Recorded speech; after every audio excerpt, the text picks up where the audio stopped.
الحمد للہ رب العالمین والصلاة والسلام علی سید المرسلین اما بعد فاعوذ باللہ من الشیطان الرجیم بسم اللہ الرحمن الرحیم. پڑھیے الصلاة والسلام علیک یا رسول اللہ وعلی آلک واصحابک یا حبیب اللہ. الصلاة والسلام علیک یا نبی اللہ وعلی آلک واصحابک یا نور اللہ. پیارے پیارے اسلامی بھائیوں اور مدنی چینل کے ناظرین، سرکار مدینہ راحت قلب و سینہ صاحب معطر پسینہ صلی اللہ تعالی علیہ وسلم کا فرمان عافیت نشان ہے: اے لوگوں، بے شک بروز قیامت اس کی دہشتوں اور حساب کتاب سے جلد نجات پانے والا شخص وہ ہوگا جس نے تم میں سے مجھ پر دنیا کے اندر بکثرت درود شریف پڑھے ہوں گے.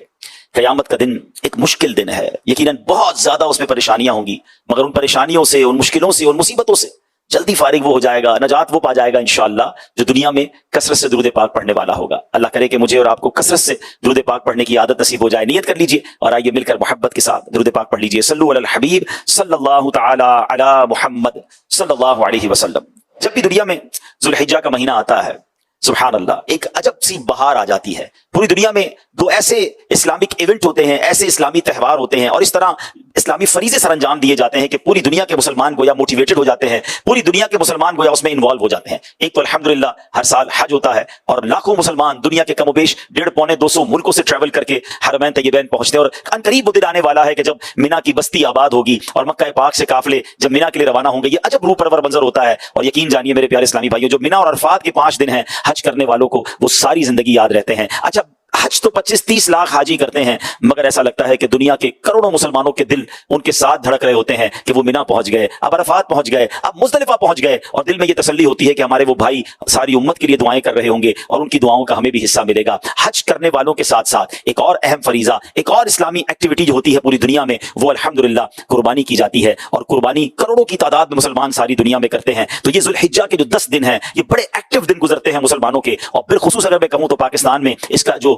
قربانی کا جو انداز اور جو رواج اور جس انداز سے ذوق و شوق سے قربانی کی جاتی ہے، اس کی بات ہی نرالی ہے. قربانی ہم کیوں کرتے ہیں، اس کے پیچھے کیا عجب داستان ہے. یقین جانیے ناظرین، جب بھی اس داستان کو، جب بھی اس واقعے کو پڑھتے ہیں، ایمان تازہ ہو جاتا ہے کہ ایک باپ کو یہ حکم دیا گیا تھا کہ اپنے بیٹے کو ذبح کیا جائے. آج ہمیں تو جانور ذبح کرنے کا حکم دیا گیا ہے. ذرا سوچیے وہ کیسی قربانی مانگی گئی تھی. اور جب اس کا پس منظر آپ کے علم میں ہوگا، بلکہ ہمیں خود بھی اسے پڑھنا چاہیے، اپنے بچوں کو بھی بتانا چاہیے کہ آج ہم اپنے گھر میں بکرا یا بڑا جانور تو قربان کر رہے ہوتے ہیں، انجوائے کر رہے ہوتے ہیں، کھانے پک رہے ہوتے ہیں، مگر اس کی لاجک ہم سب کو ضرور پتہ ہونی چاہیے. اور وہ ہستی حضرت ابراہیم علیہ السلام جو خلیل اللہ ہیں، اور حضرت اسماعیل ذبیح اللہ علی نبینا علیہ السلام، اس خاندان کی ایسی داستان ہے کہ جب بھی سنیں ایمان تازہ ہو جاتا ہے. میرے پیارے اسلامی بھائیوں، ہم قربانی کرتے وقت ہمیں جس دعا کی تعلیم دی گئی ہے کہ جب قربانی ہو تو قربانی کرتے وقت کیا دعا پڑھنی چاہیے. ون آف دا امیزنگ دعا، یقین کریں اس دعا کا جب ترجمہ آپ کو یاد ہوگا تو آپ جب قربانی کرتے وقت بھی یہ دعا پڑھیں. بلکہ میرا تو مشورہ ہے ویسے بھی اس دعا کو پڑھتے رہا کریں. اللہ مجھے اور آپ کو اس دعا کا مصداق بنا دے. ذرا اس دعا کا پہلے دعا سنیے گا، پھر اس کا معنی سنیے گا. انی وجہت وجہی للذی فطر السماوات والارض حنیفا وما انا من المشرکین ان صلاتي ونسكي ومحياي ومماتي لله رب العالمین لا شریک له وبذلك امرت وانا من المسلمین. اللہ اکبر. اب ذرا اس کا ترجمہ سنیے.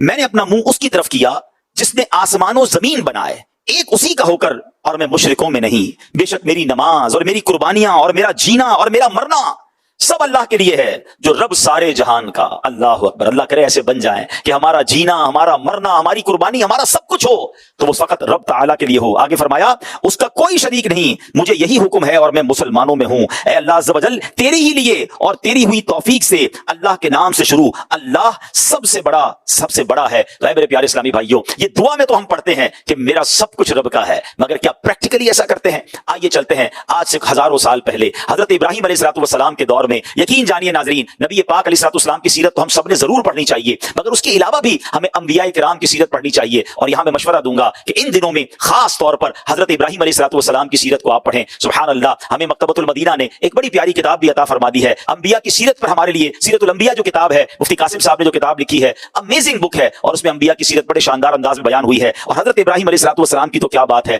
آپ ہی وہ ہستی ہیں جن کی یادگار حج کے ارکان بھی ہیں اور قربانی بھی آپ ہی کی یاد میں کی جاتی ہے. گویا گویا کہا جا سکتا ہے کہ اسلامک بہت سارے فرائض اور ایکٹیویٹیز میں آپ کا سبحان اللہ آپ کی یاد بنائی جاتی ہے. حضرت ابراہیم علیہ الصلوۃ والسلام کے بارے میں آپ کے فضائل کس قدر شاندار ہیں. حضرت ابراہیم علیہ الصلوۃ والسلام کے بارے میں آتا ہے کہ آپ نبی پاک علیہ الصلوۃ والسلام کے بعد سب سے زیادہ افضل اگر کوئی ہستی کائنات میں ہے تو حضرت ابراہیم علیہ السلام ہے. حضرت ابراہیم علیہ الصلوۃ والسلام اپنے بعد میں آنے والے سارے انبیاء کرام علیہ الصلوۃ والسلام کے والد ہیں. اللہ اکبر. ہر دین میں آپ کی تعظیم کی جاتی ہے, آپ ہی کی یاد قربانی ہے, آپ ہی کی یادگار ارکان حج ہیں, آپ ہی کعبہ شریف کی پہلی تعمیر کرنے والے یعنی